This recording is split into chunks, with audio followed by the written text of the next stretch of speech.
you're heartbroken, you're sad, you're the happiness researcher. What are the tools in your toolbox? Like, how are you going to deal with this? Technology is an amazing servant and a very dangerous master. The lonelier you are in real life, the more you seek validation on social media. Dr. Gillian Mandich is the leading doctor of happiness and the founder of the International Happiness Institute of Health Science Research.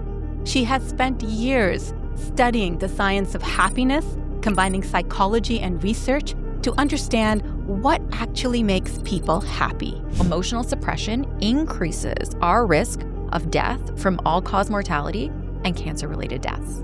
A lot of happiness is a skill-based learned behavior. It's a habit. So just like fitness or nutrition, the number one predictor of both our long-term health and our happiness is. So if you've ever wondered how to actually become happier, then this conversation is for you.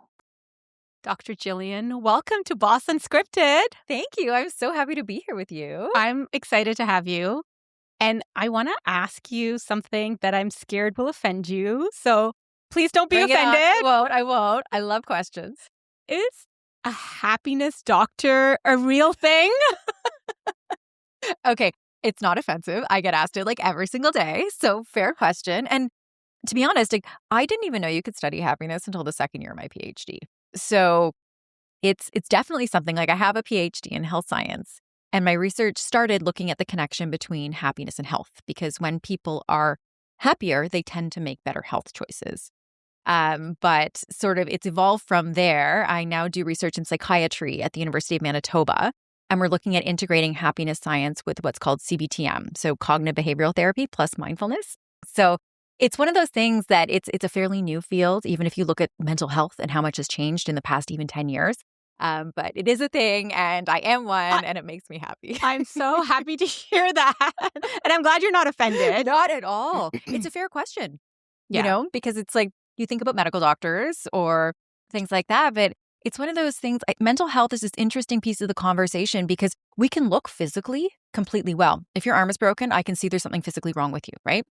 But when it comes to our mental health, it's all inside our head. And so it's new and it's emerging, and there's so much cool research being done. I think one of the silver linings of the pandemic is it's opened up this conversation for people to say, you know, like, I'm not okay today, or I'm having a bad day. And where do we get the languaging and the learning and the education around that? Because we were never taught how to be happy in school. Absolutely. Right? So like, no wonder we're confused. So like, let's just start right there, right? Well, that's a great place to start. What is the biggest lie that we've been told about happiness? Oh my goodness. Lies. True. Lies. But it's if you think about it, we weren't, like I said, we weren't taught how to be happy in school. And then you look at marketing, media, social media, TV, movies, all of these things that create this narrative, this story, this picture, this image of what they're telling us happiness should look like or should feel like. And so no wonder we don't know, because that's all curated and polished. And, you know, you and I both know, everyone listening knows that life doesn't work like that. You know, yes, we have those moments, but real life has ups, has downs, has messy parts, has hard parts, has amazing parts. And so it's really kind of opening up that bigger conversation and looking at, like, how do we start to communicate honestly from a full range of the emotional experience? And how do we start to connect on a human level instead of this sort of superficial marketing media level where a lot of the world is playing right now? And how do I get beyond that? How do I train my brain essentially to engage in activities that make me happy? I love this question. And I love that you said train, because one of the things, like when I tell someone I'm a happiness doctor, once we get over the hurdle of, yes, that's a real thing, the next question is always like, okay, Gillian, but like, what's the magic pill? Or like, what's the one thing I need to do or buy or get or say? And the reality is that happiness doesn't work like that. So if we look at happiness and sort of our total capacity for happiness, like we think about it like we have a full pie, right? A part of our happiness is genetically determined. So if you're listening right now, you can thank your parents or not. That's part of it. And I think the cool part, though, is that the conversation doesn't end there. Our environment is a big player in terms of our happiness. And then this third piece, that's our thoughts, our actions, our behaviors, and our habits. And if we think about, out of those three, which one is the most amenable to change, It's that third piece that's the greatest area of opportunity. Where we have the most control. Correct. And you said train, and I think a lot of happiness is a skill-based learned behavior. It's a habit. So just like fitness or nutrition, like I often think about, if you think about happiness like a muscle, right? And you want to get stronger and you go into the gym, what do you have to do? You have to train on a regular basis. You have to build the habit. If you want to eat healthy food, you have to choose healthy food most of the time. And the same principle applies to happiness, where if we want to be happy, yes, every once in a while we'll have this like stroke of luck and something wonderful will happen just out of the blue. But the reality is that a lot of our happiness actually comes down to something that we have to train in ourselves. It takes work. It takes effort. It takes us to actually choose and be deliberate about what it is that we're doing. But often a lot of the things in life that are really good come with work and effort, right? And so I think that that's actually an exciting thing to know that we do have control and agency over a lot of our happiness. And it isn't just this question of some people are born happier than others. So it's like no matter how happy or unhappy someone's feeling right now, we all have the capacity to be happier. And so I've decided I want to be happier. Like you said, we have to start training ourselves to be happy, just like we train ourselves to be fit. Exactly. Where do I start? So one of the things, that's such a very daunting, overwhelming question for people a lot of the time, right? Especially if we're having not a great day. But the way I think about it is, and a lot of times people think happiness is a destination, right? I will be happy when, fill in the blank. When I get X amount of dollars, when I get married, when I get divorced. I got divorced after I started studying happiness. So there's that. But part of it really comes down to, we often think about those big shiny moments, but if we actually look at how do we actually build that happiness muscle, it comes down to what Dr. Barbara Fredrickson calls micro moments of happiness. And when she uses the word micro, it's not in terms of impact, it's really in terms of time or effort. So if you think about, if you go into the gym and you do one rep, you do like one bicep curl, it's not changing your life, right? However, if you go over time and put in those micro moments, those reps, over time, you get stronger. And so if we think about where is the greatest area of opportunity, that's something that's manageable and something that, instead of putting happiness contingent on something that may or may not happen in the future, if we think about like, what's a micro moment I can do today? They're small, so they tend not to take up as much mental real estate as, the big things. But if you actually add those up over time, that is where you start to see changes. So what would be an example of a micro moment? Is it, for example, if I get into the lift and I compliment someone? Yeah. Okay. And there's so many, we could spend like days talking about micro moments, and sort of the sort of side tangent that I'm going to go on here is that, a lot of people ask me like, okay, Gillian, like, how do I be happy? What do I do? What's like the 3 things or the magic pill? And the challenge is that no one can tell us what makes us happy except for ourselves. Like I can share, right. This is what we know from research and sort of help point the compass in a direction, but we all have to figure that out for ourselves. And the other sort of complexity to that is, if we think about what made us happy when we're 16 versus now versus when we're 100, it changes. So it's this continually evolving, iterative process. So to figure out, what are some of those micro moments, I like to encourage people to do this exercise that I call happy hunting. And it's really easy. All you do is you take a piece of paper, or you can use like the notes section in your phone. So if you have a piece of paper, you can kind of divide it into 2 columns, one that says more happy and one that says less happy. And then as you go about your day, when you do things after you're done an activity, put it in the column. Check in with yourself for a second. Do I feel more happy or less happy? And then if you want to do it for a couple days and get a rich data set, go for it. Or, if you have different headings in your section in your phone. And then what you do is you look at that list and you see, okay, these are the things on my list that I did today that made me more happy. And that's a great starting point in terms of helping us to we all have to be a bit of a detective within ourselves and to have that awareness to really start answering that question for ourselves. And then the other piece of it is, sometimes when we're not feeling happy, you would think that's the time when you're more likely to do something that makes you happy, right? But what's interesting, when we look at the data, we're actually less likely to. It's similar to loneliness. Like, you would think that if you're feeling lonely, the first thing you want to do is reach out to a friend. Oh no, I retreat inside. And I want to be alone. I don't want anyone to talk to me. Even though I know what's better for me is to seek help. Like if I'm feeling low, or have a conversation with a friend, or call up a girlfriend.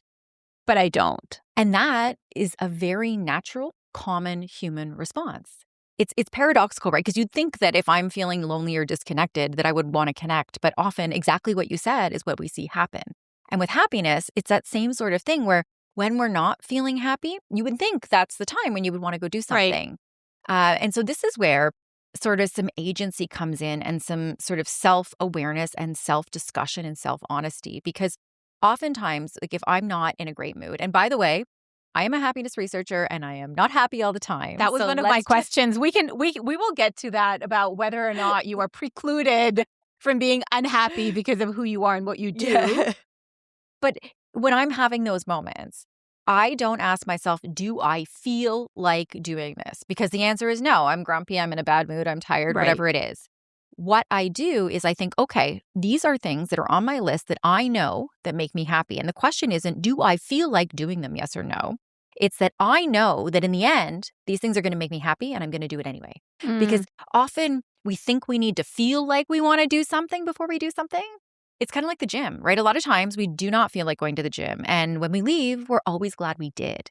And so there's that sort of cognitive hurdle that we have to overcome. And oftentimes it is a big hurdle, especially when we're not feeling great. And at the same time, what I do is, because I'm a researcher, I'm constantly having to like put data in place to help me. And this is what I do all the time, every single day. And I'm still doing this. It's like I'll check in with myself. Say, for example, one of the things that I love to do is go to yoga. So some days if I'm just tired or whatever, I'm lazy, I don't want to go. So I'll check in with myself. Okay, I'm like a 4 out of 10, right? And then I'll go to yoga. And then I'll check in with myself after and I'm like, oh, now I'm like an 8. And so I collect that data that shows me that even though I didn't feel like doing it, in the end, I'm happier. And then the more you do that and the more awareness you build and the more data that you get, it just helps to compound that and to build and to create even more evidence that just because I don't feel like doing something, that's not a good enough reason not to do it, especially when I know that in the end, I'm going to feel better because this has happened before and I've had that outcome over and over and over. It's interesting the parallels that you made between training yourself to be happy versus going to the gym, for example, where it's that same thing of, I know it's good for me, but I don't feel like it today, but I still have to do it. Yeah. How many times a day do I need to check in with myself and be like, okay, that made me happy. That didn't make me happy. This sounds like a lot of work. It can be but oftentimes after a couple of days, you kind of get a sense of like, what are the things? So for example, a couple of things, like I have a French Bulldog, Jocko, who you've met, and he's a great guy. And I know that playing with him or going for a quick walk to the park with him is something that just kind of is a little break in my day that makes me happy. Or, I love to do jigsaw puzzles. So like, taking some time out to do a puzzle or these things. Once we start to know what a lot of the big ones are for us, we don't have to. The other thing that's really interesting about happiness is that we have to be aware. We have to know what are those things, but it's a slippery slope into this continual self-monitoring, which actually can end up being more detrimental. So there's research, sometimes in literature, we refer to it as like the dark side of happiness. Iris Moss and her colleagues have done a ton of work really showing that people who try to be happy all of the time, they end up being less happy than other people. That's so similar to something that I was reading about, toxic positivity. Yes, exactly. Where they were saying that, a lot of times when people are feeling sad or unhappy, people will come up to them and say, snap out of it, look on the bright side, why can't you be happy? But there's a reason it's called toxic positivity. Correct. Like, when does happiness slip into that arena? Yeah. It's like, when people say like, turn that frown upside down. Yeah. I'm like, I don't think anybody ever on the planet has actually done that. I can't be happy on demand. No. Like, it doesn't work like that. And these platitudes and these, everything happens for a reason or whatever. People mean well often when they say those things, but it's just not helpful. And so part of it is understanding that, like I said, it's impossible to be happy all the time. And so paradoxically, it's when we give ourselves grace to be a human with like a full spectrum of emotions that we stop putting pressure on ourselves to, like, I'm doing air quotes, like should be feeling, right? And the other piece about happiness in terms of healthy psychological functioning is we're not supposed to be happy all the time. Even if you think about your favorite food, right? If you eat it every single day, you kind of get sick of it. Right. And so it's not about being happy all the time. Can we be happy all the time? Absolutely not. Can we be happier than we are right now? Absolutely. By training, by practicing, by focusing on those micro moments, building our happiness muscle. But it's also, really not forcing ourselves. Because I don't know about you, but like I've had bad days and then I try to pretend to be happy, right? And someone will be like, how are you? And I'm like, I'm fine, right? It's very jarring, Gillian. Yeah. But you end up so much more exhausted. Yeah. Because it's draining. And so often in research, we call this like emotional suppression. So if we're feeling, down or low or anxious, and we try to like push those emotions away because we don't want to feel them, it's like, one, they don't go away, right? And two, they actually get stronger. And we call that amplification in research. And not only is it exhausting and draining, but what we see is that people who suppress their emotions, so emotional suppression increases our risk of death from all-cause mortality and cancer-related deaths. So it takes a physical and a mental toll on us when we don't allow ourselves to be a human with emotions. And it's interesting because just like we were never taught how to be happy in school, like we talked about, a lot of our emotions were not really trained to like feel them or know what to do with them, right? It's like there's a big sort of controversy in the psychology world right now because people tend to label emotions positive or negative. And there's some pushback with that, which is interesting because is an emotion inherently positive or negative? Or is it difficult or challenging? Like, say, for example, you're feeling grief. It's like, is that negative? Or is that a difficult, painful, challenging emotion that came because you loved or cared about someone so much that you're feeling that loss and it's hard and it's uncomfortable? And we don't know what to do with those emotions because if we haven't been taught about happiness, then we get into these more challenging ones. It's like when people cry, it's like if a child falls and scrapes their knee and the parent's like, don't cry, don't cry, don't cry. And I'm like, well, if you scraped your knee and you're in pain, crying makes sense. And it's sort of that nuance in a lot of this conversation. And I feel like happiness is this great way to enter a conversation that brings us into the arena where we get to talk about all sorts of emotions. And it's paradoxical, but when we actually allow ourselves to feel all of our emotions, to allow us to sit with, and the key is sit with, not marinate for days or weeks or months, with some of those difficult or challenging emotions, it actually ends up bringing us more happiness because we allow ourselves to feel what we're feeling without the shoulds or the pushing the toxic positivity or suppressing those emotions down. And so it's this big conversation about how do we live our best life? How do we have fit and match between what we're doing, what we're feeling, and what's going on in our life? I love that you touched on grief because I think grief is, I don't know if it's the opposite of happiness, but it takes you to a place that definitely feels like it's the opposite of happiness. And I've gone through grief. You've gone through grief. I think everybody has had a relationship with this emotion. When do you know that you've sat with grief for enough of time that it isn't hurting you, that you've processed it, you've accepted it? And how do you start that journey towards healing and finding a path towards happiness? So it's such a big question because like, one, what is enough, right? And grief ebbs and flows. And so you have a day when you're really good and then the next day it can just floor you, right? Like that's just part of riding the waves of it. What's really interesting, so 1998 was a very big year in psychology. So I had mentioned Dr. Barbara Fredrickson and the micro moments. So in 1998, she published a paper talking about this theory called the broaden and build theory. And so essentially, up until 1998, the leading theory in psychology was that, say you're going through something difficult like grief, you sort of like suffer through it. And then like the light at the end of the tunnel is you get to feel happy again. And what Barbara Fredrickson's work did, it's extremely groundbreaking because what she showed was that especially when we're going through hard times, whether it's grief or sadness, those micro moments, not only do they feel good in the moment, but they create what we call an upward spiral of positive emotion. So basically, say you have this moment of like someone sends you like a funny video and you laugh, right? That little moment, you sort of, often we're more familiar with like the downward spirals, right? Like where you have one thought and then like the world is ending or you're dying. But so that micro moment, it creates that upward spiral. And what Barbara Fredrickson really showed is that when we have those moments, it helps to broaden our capacity and our repertoire and build our resources, build our cognitive resources, build our psychological resources, build our physical resources. So especially when we're going through hard times, these micro moments become even more important because they help us to build our resilience. Now, that's all well and good.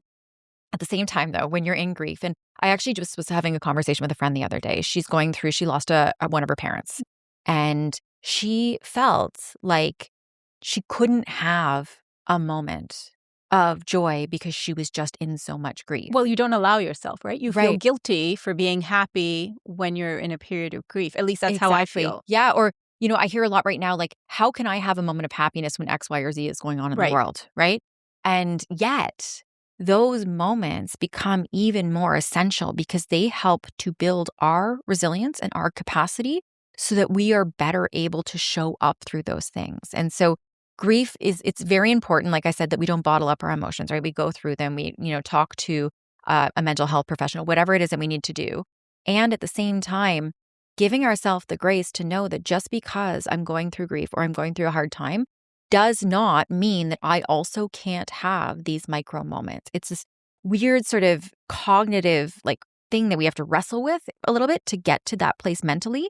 But it's not like an either or. Both are true. Yes, you can be in grief, in sadness. And yes, you still can watch a funny video and laugh, right? And those micro moments, what they do is over time, they help us, like I said, to broaden and to build our resources and our capacity.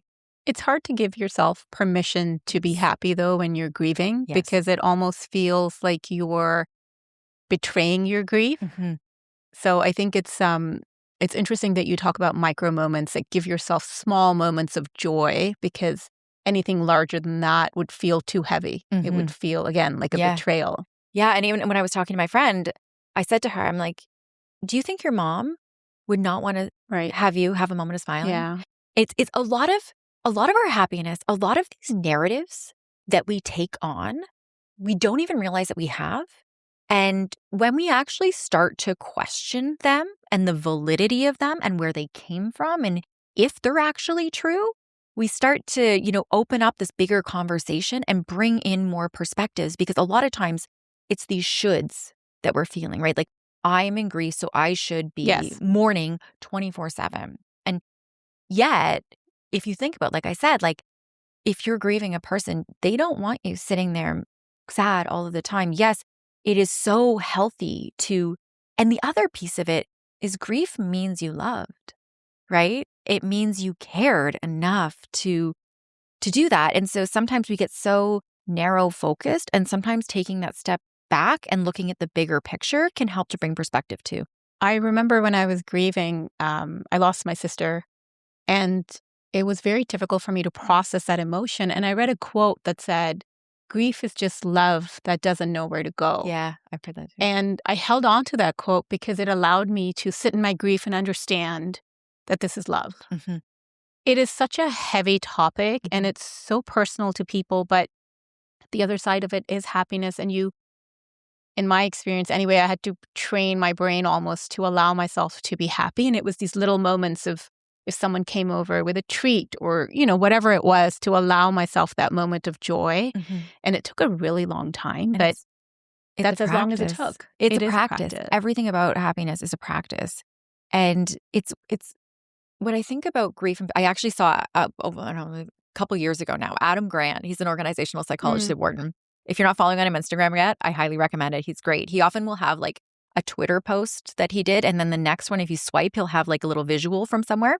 And I saw this one with grief once, and it had sort of rocks or something in a jar. And it said, grief doesn't go away. And then the next picture was the same rocks, but in a bigger jar. And it said, your capacity to hold things gets bigger. And I loved that visual, because it's not that grief goes away. You don't stop loving or missing people. And yet we're often more resilient than we think we are. Absolutely. And life tests you. Oh, and, definitely pushes you. Mm-hmm. If I'm having a bad day and I don't have the capacity to engage in micro moments, and maybe I don't want to, is there something that I can do to snap myself out of it? So we all have bad days. Let's just start right there, myself included, right? Some days I'll just wake up in a bad mood for no reason, I don't know if you've ever done that. I'm just grumpy for no reason, time. Right? And all the time. Sometimes I can kind of be like, oh, this happened. I kind of get it. But sometimes I'm just grumpy. And so then the question becomes, okay, Maybe that day I can lighten my load. Are there things in my day that I can move that don't actually need to happen today to give myself some space? The other piece is like sometimes, you just need to call it a day and watch some Housewives on the couch. Give yourself grace. Give yourself grace. Yeah. Let yourself just be, with, I like the Housewives, but choose what you want, or a Hallmark movie. Those are my two. But, read a book, whatever it is that you like to do. And then oftentimes when you allow yourself to just have a bad mood for a while, the next day you wake up and things are different. At the same time, sometimes like we have responsibilities and things that we need to do, and we can't just all call it a day and go on the couch. And so then the question becomes, okay, what can I do to sort of, oftentimes there's things that we like to do, but we don't, like I talked about earlier, we don't like feel like doing them, right? And so that becomes, then it's like, okay, what are the tools in my toolbox that I know? And like you said, like I might be grumpy and not want to call a friend, but I'm going to do it anyway, because the question isn't, do I want to do this, yes or no? The question is, I'm aware of how I'm feeling right now. And I know that when I get off the phone with my best friend, even if I just tell her I'm in a grumpy, bad mood, sometimes just talking about it or expressing that to someone else or journaling, helping to start to process those things can be a great way to do that. But giving ourselves the grace, like we all can't be like Barbie having a good day every day, right? Grace is important, but it's also structure. It sounds like you need to work at happiness. Absolutely. It isn't something that happens to you. It's something that you're creating. You're making space for it in your life. You're practicing it every day. What is Ikigai? Ikigai. It's fun to say. Yes, it is. So it's a Japanese concept that's often misrepresented in North America. In North America, you see this little Venn diagram where it's like what you love to do, what you're paid for, and what you're good at. And yet the actual Japanese concept, it's not quite the like what you're paid at thing. It's sort of your reason for living, your Ikigai, why you live, the things that you love. And often we, in North America, interpret that as like the major, like big P purpose that we have in our life. But the concept really looks at what are those, and a lot of them are micro, those things in my life that give me joy, meaning, purpose. So it can be, spending time with your family or friends, or a hobby that you have, or, volunteering somewhere. All of those things in our life that we do that give us purpose or meaning. And this is something that's really important, especially as we sort of go throughout the lifespan, because often when we're younger, we're so career driven, so career focused, right? And we're so focused on that. That's our reason. That's our purpose. And then as life evolves, we start to realize that, hey, there's more to life than just my job title and what I do. And making sure, especially as we get into retirement, that we have all these different parts of our life that we get meaning and purpose. Like actually I was there today. I take my dog Jocko on Tuesdays, and he volunteers in pet therapy at CAMH at the Center for Addiction and Mental Health. And it's an hour of my week every single week. And it is one of my favorite hours of the week because I get so much joy and purpose. I watch my dog go into crisis and critical care. That's the unit he works on, and bring joy to people that are in psychiatric crisis. Oh, that's so beautiful. And it is one of the most meaningful hours that I have of my week to just see Jocko bring joy. And it's really important that we start to ask ourselves, like, where are we getting? What is my Ikigai? What are those things that I like? The reason, why do I live? What is it about my life that matters and that makes me feel connected and part of a community? And I think that that's, if you're listening right now and you've never thought of this question, I really invite you to spend some time thinking about that, because oftentimes we get so busy and so on autopilot that we just go, go, go, go, go. And then we wake up and it's like, oh my goodness, like I'm, X years old and like, what have I been doing? And so, I think that when we are intentional about knowing that and knowing that our Ikigai changes throughout our life and our life stages, right? And that's actually a beautiful thing because we're constantly growing and evolving and learning. And so it makes sense that our interests and our reasons for living and all of that grows and evolves too. I am finding that conversations with my girlfriends used to be different 10 years ago, where it was about the hustle, like what project are you working on? Yeah. Who's your client? Like who did you meet? And now it's more about what's your purpose? What have you done that has made a difference? Did you, like you said, like what are we finding joy in? And I used to find joy in work, and that was my end all and be all.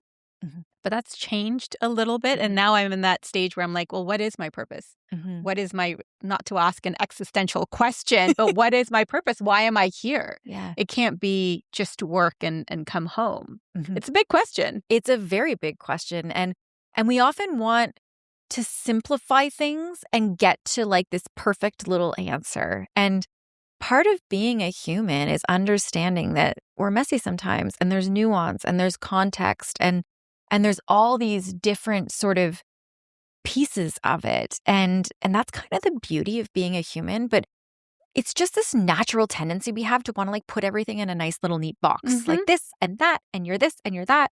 And the reality is that life just doesn't work like that because we're humans. We're much more complex than that. And so for me, one of the things that I think is really exciting is when we actually can, one, accept that, and then two, lean into that and think, wow, like I get to know all these different parts of myself, and I get to be a human that has all these different, the richness and the texture of life, you know?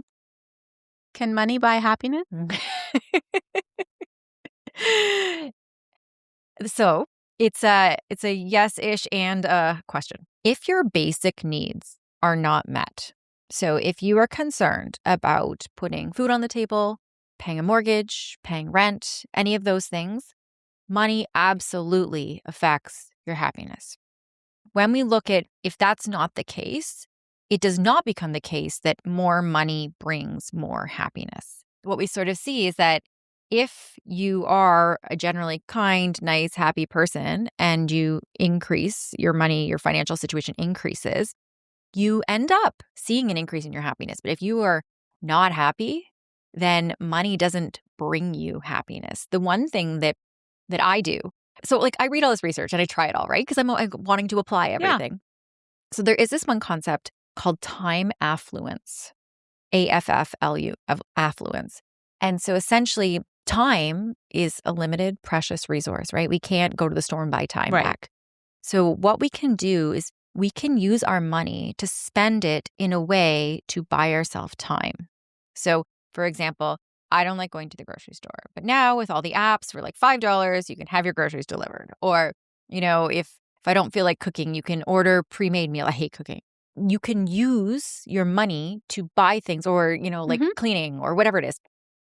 The key piece, though, is that with that time that you now have that's like bonus time, you have to use that time to do something that makes you happy. That makes you happy. So if you're just ordering your groceries and sitting on the couch scrolling on your phone, then that doesn't increase your happiness. But if you're going to take that time, like for me, I love to do jigsaw puzzles. And time is a very tricky thing for me to get. So when I, you know, don't order groceries and I don't cook my meals and I have them delivered, I live downtown by myself. It's very easy. And it basically costs the same amount as if I was to do that. Then I take that time and I go do a jigsaw puzzle and I listen to a podcast. So yes-ish. And it's really about how do we spend it? The other thing in terms of money is when we think about gift giving, oftentimes the best gifts are not material things, they're experiences. Absolutely. So instead of, you know, buying someone a shirt or shoes or purse, it's like, I'm going to take you to the ballet. And create a memory. Exactly. Because for a couple reasons. One, the anticipation of the event, right? Like if I'm going to a play with my friend and I know it's on Friday, all week I'm excited, right? So you have that anticipation. Then you have the actual shared experience and the connection with your friend in that moment. And then you have the memories of it after. And so that's another great way if we want to think about how do I spend my money to maximize it, especially with other people, thinking about how do I create experiences? How do I create memories? How do I create situations where we're able to be together? Because that's the other piece, is that the number one predictor of both our long-term health and our happiness is social connection. So above how much money we have, our age, our race, our gender, our education level, above all of those things, the number one thing is social connection. We're hardwired for connection as humans. It's necessary, but not sufficient. And so, you know, really thinking about and keeping that in mind, because often what happens when we get busy, it's like, what's the first thing to drop off our list? It's the going for dinner with a friend, right? Right. Going the for a things walk, that we look at as optional. Like Correct. I'll do that later. Like I don't need to see her today. Like we're good friends. Like she'll understand. Yeah. Exactly. And they probably will. And at the same time, it's so essential. Like, you know what it's like when you go out with your girls and you come home and you just feel so much more energized. But often, and especially like in the winter when it's cold and it's Yeah. dark and you just want to hibernate, right? It's a hard hurdle to overcome. And yet it's the most powerful thing that we can do for both our physical health and our mental health. I love that. I try to do a weekly dinner with my girlfriends. It doesn't always happen, but I completely understand where you're coming from. And I'm going to add something to the conversation around, can money buy happiness? When I was younger, I was very much of the opinion that no, money is a monetary asset. And yet, what I realized is, especially as a single female, financial freedom gives me peace of mind, which makes me happy. Financial freedom gives me security. I feel safe. Hence, I am happier. I am calmer. I am less anxious. And the ability to give it away is a very, very powerful thing. The fact that if somebody, my friend or my family needs money, I can give it to them. And that for me is the biggest hit of dopamine, of the happy chemicals. Did I get it right? Yeah, dopamine, you did. Right? Yes. And having experienced that, I've always felt that it's not money per se, it's how you use it. Yes. Exactly what you were talking about. Like, it is a conduit for happiness.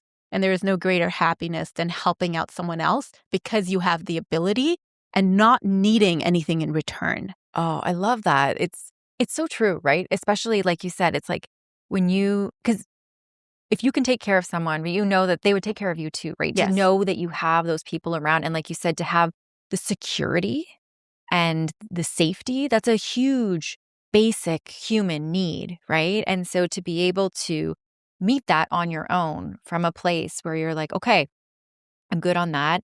And it feels so nice to do surprises for other people and stuff, right? Wonderful. It feels wonderful, especially if you can surprise a parent or a family member with a trip, or something that they may not have been able to do on their own. I think there's such beauty and majesty in that. I just did it for my mom recently, so I'm really happy about I love that. how it went. Yeah.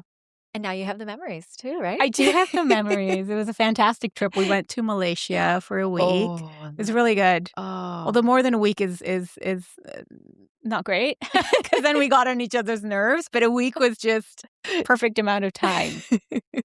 I want to talk about social media for a second because social media is all about comparison. And comparison, as we know, is the thief of joy. How do we protect our happiness at a time when comparison is everywhere?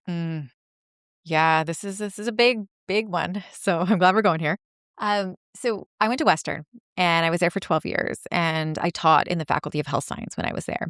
And one of the courses I taught was a 4th-year course in health science called Health and Social Media. And when I was planning my lectures, it was hard because there's no textbook for social media. Right? So I was looking for readings and TED Talks and all these things. And when I was planning out my first lecture, one of my first slides I put up was a picture with the wisdom of Spider-Man. I love it. And it says, with great power comes great responsibility. And this is how I see social media. It can be an incredible tool to connect, to learn things, and it's a slippery slope into social comparison, into doom scrolling, into all of these things where, when you scroll on social media, you're living your life 24/7. And now you're seeing these beautiful curated snapshots of someone else's life. And you're sitting here in this fullness of every aspect of your life. And you're looking at the snapshot of theirs. And the best parts of their life. Exactly. And it's such a natural human tendency to start to compare. What's interesting when we look at the research is we are much more likely to compare upwards. So to people that have things that we aspire to have, or they're doing things that we aspire to do, and not the other way around. And by comparison, we're lower to them. Right, because we're seeing, I want that house or that whatever it is, or I want to be on that vacation. It looks amazing. And it's such an interesting trap. And I actually caught myself in this the other day. So here's the thing. It's like, the research, you also live as a human, right? And so when I was in London, I used to dream of the day that I would finish school and I would live in Toronto. I'd live downtown. Like that was my dream because I do a lot of media and I used to have to drive 2.5 hours, 2 hours, maybe more with traffic, usually traffic, to go to the TV station. And I had this dream of like, I want to walk home after my segment one day. And so I moved to Toronto. I lived downtown and I was on my way to the TV station. And I always take an Uber there because I don't want to ruin my hair. And I'm in this Uber and traffic is brutal. And I catch myself getting annoyed about traffic. And I thought, hold on a second. Gillian in this moment is living Gillian 5 years ago's dream. And yet I'm annoyed because of traffic, right? We're always comparing. It's such a natural human thing. And this is where we have to catch ourselves in those thinking patterns and shift it because our mindset, our attention, our perception is such a huge shaper of how we experience the world and the lens that we look at things through. And especially with social media, it happens so passively where we start to compare. It's not like we're intentionally sitting there and like noting that we're comparing. It just kind of happens if we're not intentional. And social media in particular, like I live in a condo building. And so sometimes I will be waiting for the elevator and without even noticing, I've taken my phone out of my pocket. I've opened up Instagram and I've started to scroll. And then I look at my hand and I'm like, how did I get on Instagram? Like I didn't even realize I was there, right? And so a lot of it, step number one, is starting to tune in and to pay attention to our thoughts, to our behaviors, to what we're doing. And so one of the things that I think is really easy that we can all do is if we're intentional about, I am actually going to go on my social media app now, before you do, just take a second and check in with yourself. On a scale of 1 to 10, how happy am I feeling? How good am I feeling? What's my energy like? Whatever question you want to ask. Then go, scroll away. And when you're done, check in again. And if you notice that consistently you're feeling not as happy, you're feeling drained, you're feeling sad, you're feeling less than, not enough, whatever it is, there's an indication that you have just done something to yourself to take away how you're feeling. Right. And so maybe it becomes a question of, and the hard thing is with all the algorithms now, like it's not like you have a lot of control. Like I scroll Instagram and I don't know anyone that's coming up in my feed because all my friends don't come up anymore, right? So it's hard because before, in earlier days, you would just unfollow the people that you didn't want to see and you would just see the people that you do. It's not as easy to do that anymore, right? And so we have to be aware of that. We have to pay attention to how much time am I spending? And then tuning into, it's not just a passive activity. What are my thoughts? What is going on in my head as I'm looking at these images, right? What am I doing? How am I thinking? Are these inspiring and uplifting and motivating me? Or are these making me feel like I'm not doing enough? Like I, should air quotes, like be doing more? That's such a key piece of awareness. But we have these devices at our fingertips all the time. And we were never given an instruction manual. It's just sort of slowly happened over time. So it's like, no wonder we have to kind of take a step back and start to be a lot more intentional and deliberate about how we're using them, because technology is an amazing servant and a very dangerous master, right? But it's also an addiction. Absolutely. Right? And it can be. Addictions can be negative. Most often they are.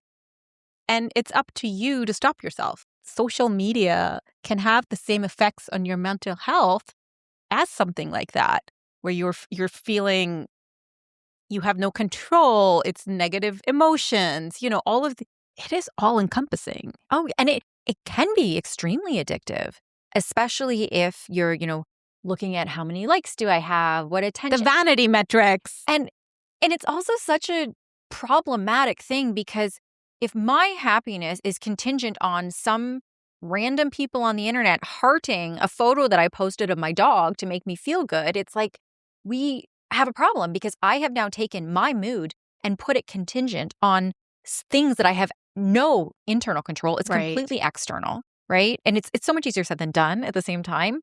And yet, I think that part of it is we have to get really honest with ourselves, right? We have to really start to question why we're doing it. What is my intention here? And if I'm looking for validation from social media, for example, there's a bigger set of questions that I need to unpack here. I saw this study the other day that said the lonelier you are in real life, the more you seek validation on social media. And it blew my mind because it's you're doing exactly what you shouldn't be doing if you're lonely, which is seeking the approval of strangers. I think you should be out there trying to reconnect with your friends or understand why are you feeling lonely. So where we end up spending most of our time is also not going to result in a positive income for us. It's a positive outcome for us. It's this spiral, Yeah. right? And again, it's like that loneliness thing. Like, we think as humans, we're like these logical, rational creatures, right? But the reality is that we're not sometimes. Like, our brain Mhm. plays tricks on us. We, whether it's conscious or subconscious, create these different narratives or stories in our head. And so part of it is really taking that step back, and we think that getting those likes is going to, bring us happiness, but there's sort of different types of happiness. Sometimes it's referred to as like hedonic happiness versus eudaimonic happiness. So hedonic happiness is like the sex, the drugs, the rock and roll, that like in the moment, the chocolate cake, the whatever, and it feels good in that moment. Okay? And that is important. Like, if we had none of that, life would not be fun, right? So we need some of that. At the same time, if that's all we have, the eudaimonic is more purpose, meaning, does my life matter? How do I contribute?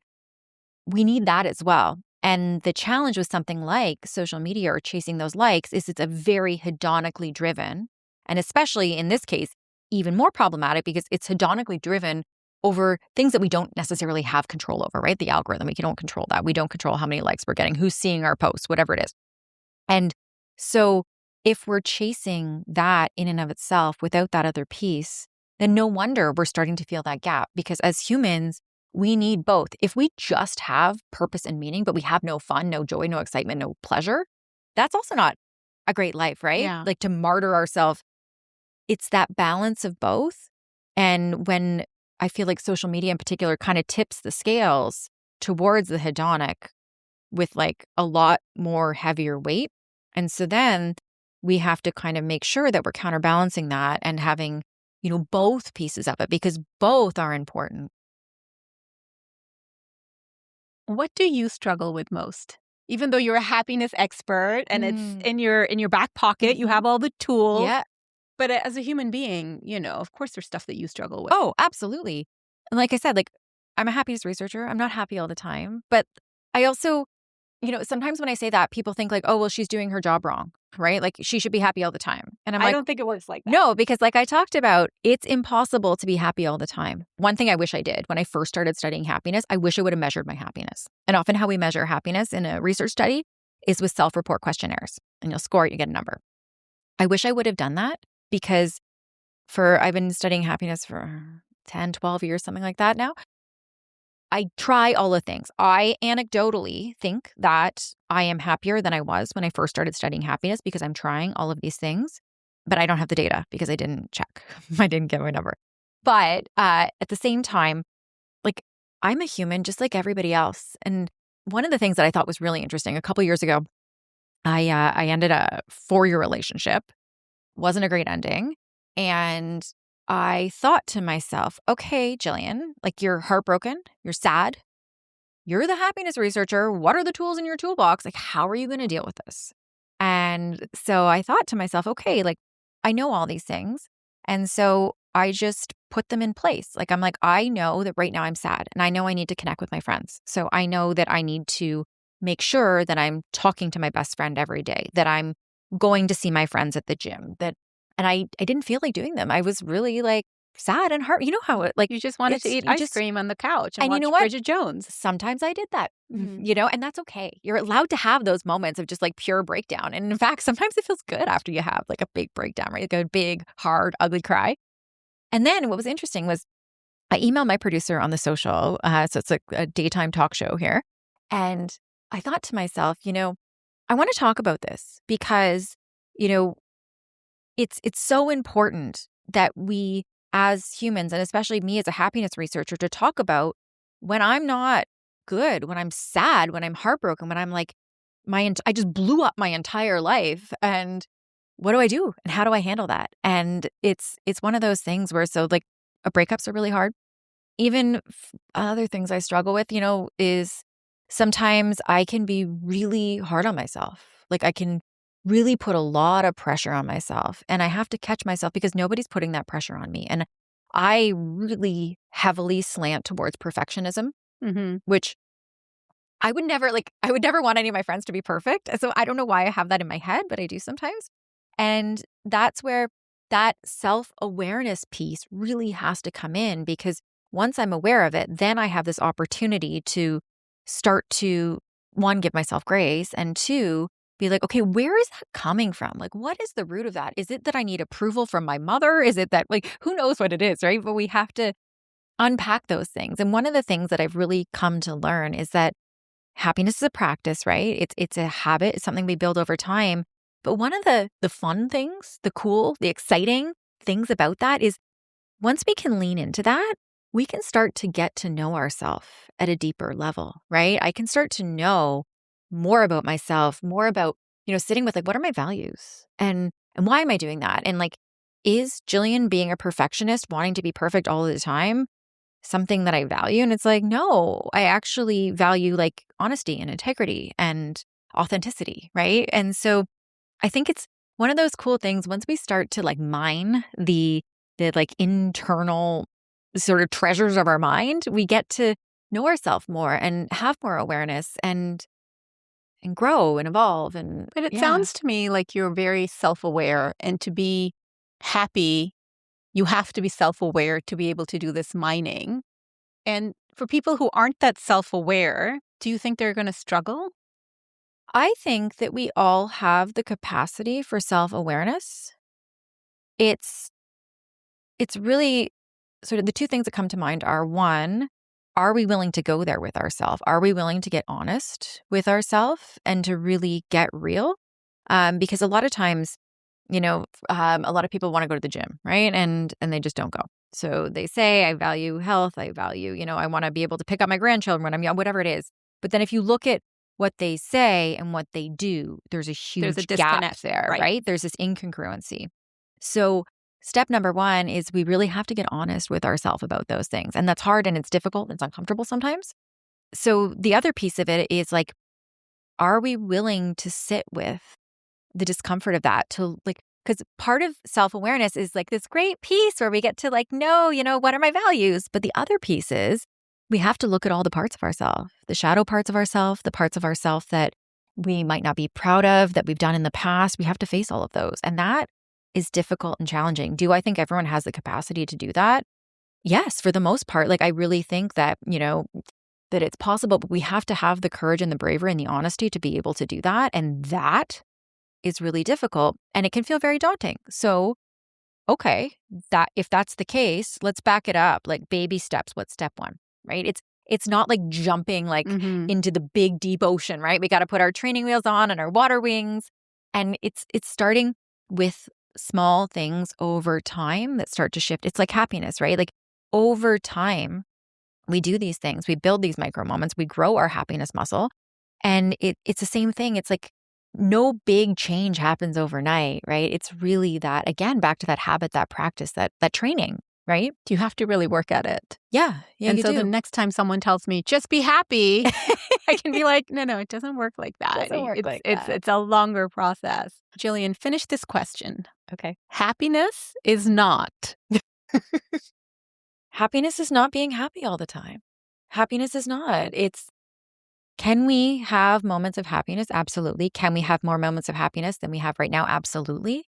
I think that, one of the biggest ahas that I've had studying happiness is like when I first got into happiness research, I was like this young, naive grad student who thought like my thesis is going to like change the world, right? And when you start to study happiness, my background is actually in childhood obesity. And I learned in the second year of my PhD that you could study happiness. And I was interested in that from just a general perspective. I didn't know a lot, but also from a personal perspective. Studying happiness forces you to really reflect on your own life, right? Like ask those questions. Am I, Gillian, are you as happy as you possibly could be? And so when I transitioned into happiness, I started asking myself those questions. And my answer was no, I'm not as happy. I don't like feeling stressed. I don't like feeling anxious. I don't like feeling down. I don't like feeling low.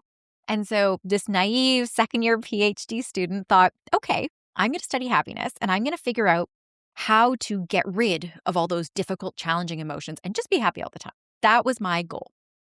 Then I got into the literature, read some of the stuff like we talked about, like this dark side of happiness. But even more than that, it was really learning that the goal in life is not to be happy all the time. No one ever told me that. No one ever told me that. And so when we think about like a healthy, happy life, happiness is a really important element, but it's not the only element. It's not the be all end all.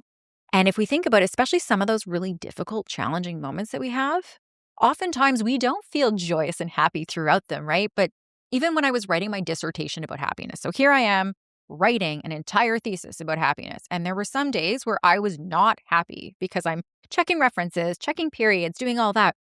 And at the same time, I had to remind myself that the accomplishment that I felt the day I walked across the stage at Western and got my diploma, my mom got to hood me. She was at convocation.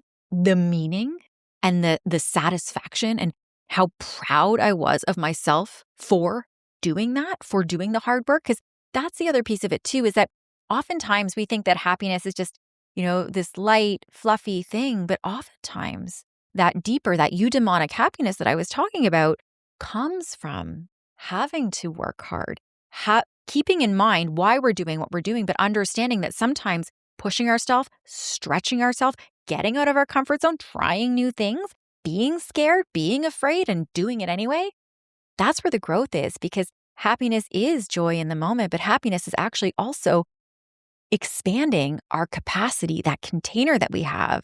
And so happiness is not being happy all the time. Happiness is something that we work at that allows us to enhance our life. But it's not just this like butterflies, rainbows, happy all the time kind of thing. I'm so happy you said that, because I think a lot of people have grown up with this ideal that you should be happy all the time, and that's not the reality. And then you almost feel like a failure because you're like, well, I'm not happy. Yeah. There are days, weeks, months when you're in a funk. Life isn't going the way it's supposed to, and you feel like there's something wrong with you because you just can't be happy, and you just can't, like you said, turn that frown upside down. I hate that expression, by the way. Too. Like, there's so many need of to them. do better as a society. Same with choose happy. That's my other pet peeve when I walk into like HomeSense and I see, I have the signs for like the kitchens and the bathroom, choose happy. I'm like, it's not like you wake up in the morning and you choose your outfit and you choose happy. Like, it doesn't work like that. That's my big one. After having talked Rant over. Yeah. Well, I think everybody can identify. But having talked with you, I realized being happy is a lot of work.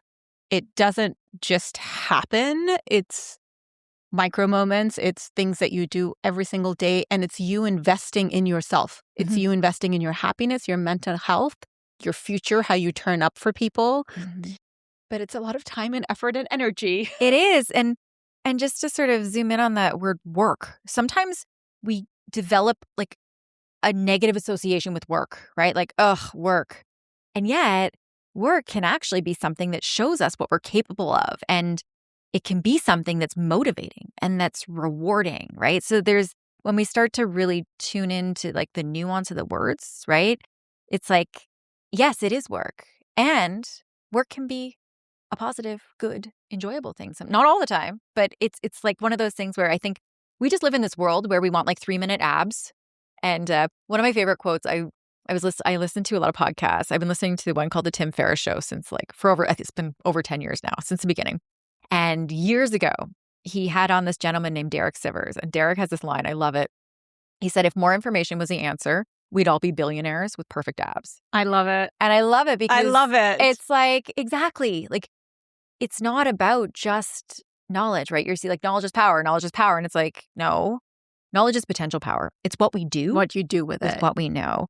And a lot of times it's a perspective that we bring to things. If I see happiness as a chore, and this is the other kind of key piece of this, and especially with self-care. So taking care of ourselves, self-care is highly correlated with happiness. And often I'll hear, especially from women, that, I'm not a selfish person, Gillian, and I want to take care of everyone else. And then if I have anything left at the end of the day for me, I'll do something for myself. And they almost feel like it's a selfish thing to take care of themselves or to do something that makes them happy or brings them joy. And yet, all of the research shows the exact opposite, and that taking care of ourselves, making that time, making it a priority is one of the most selfless things that we can do. And the sort of caveat to that is that if these micro moments, if these things become like an item on our to-do list, like meditated, check, this check, we're losing this sort of the richness and the actual value that we're getting from it because we're just going through the motions. And so if we're going to give ourselves that time and that grace to have a micro moment, to have a moment of joy, to really allow ourselves to enjoy it and to know that it's actually putting us in a better place to show up, not only for ourselves, but for the people that we love, the people that we work with, the people that we care about.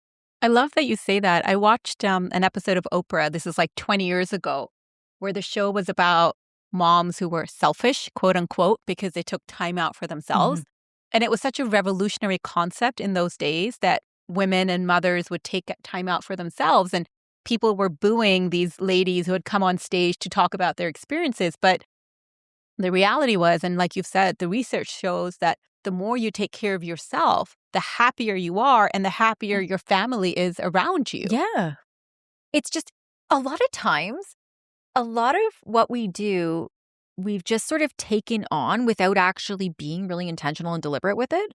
And so then the question becomes, one, let's tap into that awareness. And then also it's like, is that even true? Yeah. Right? Like if you think about, I think about my mom, for example, I would love for my mom to go and get a massage and come back in a better mood, right? Like it's, my friends, anyone, especially like I have a lot of friends right now with young children and they don't want to take the time to, go out for a massage with me or go to the spa day or whatever it is. And yet, whenever we do that afterwards, they're always like, oh my gosh, They're better. Yeah. Yeah. It's again, just like we don't feel like going to the gym all the time. A lot of these things, we just have to kind of coach ourselves over these cognitive hurdles because a lot of the stuff that we've taken on or that we tell ourselves in these stories, they're not actually true. They're just things that we absorbed, right? Well, I think anybody who listens to this conversation, please go get a massage, take care of yourself. Everybody around you will thank you. Life is unscripted. Mm-hmm. But if there was a movie being made about your life and we wrote a script, what would it be called? Oh, this is good. Okay. I'm going to defer to one of my best friends on this. And one day we were out somewhere and he was trying to describe me to someone. And when I was in grad school, I was pretty all over the map. Like now I'm very much, happiness is my main thing. But there was a point in grad school where I was like hosting a cooking show, teaching yoga to UFC fighters, teaching at Western, just like fitness, like all these things. And so my friend was trying to explain me to someone, like, this is what Gillian does. And I was still in obesity at the time. And he said, I don't know how to describe her. She's just like one in a Jillian. And so I was like, you know what? I love that. And so I think that's what it'd be called. That one in a Jillian. Is a great answer. Probably one of the best ones we've had so far. I'll have to tell my friend Giovanni. He came up with it. Yeah. That's a great one, Gillian. Yeah. Gillian, thank you so much. I really, really, really enjoyed our chat today, and I wish we could go on forever. We will continue it over dinner. Can't wait. I just want to, before we end, I want to thank you for having me and for having this discussion and giving a conversation like this the space. And for, I get asked a lot of questions a lot, and I feel your humanness and your honesty and your authenticity. And I'm so grateful to be your friend and to know you and to have this conversation. And I look forward to many, many more, especially when we're going for dinner right now. But thank you for the work that you're doing. And thank you for being such a bright light in this very dark world that we have. And in some cases, and just thank you. And I'm really grateful to have spent this time with you. You're making me very emotional. Thank you. The work that you do is really important.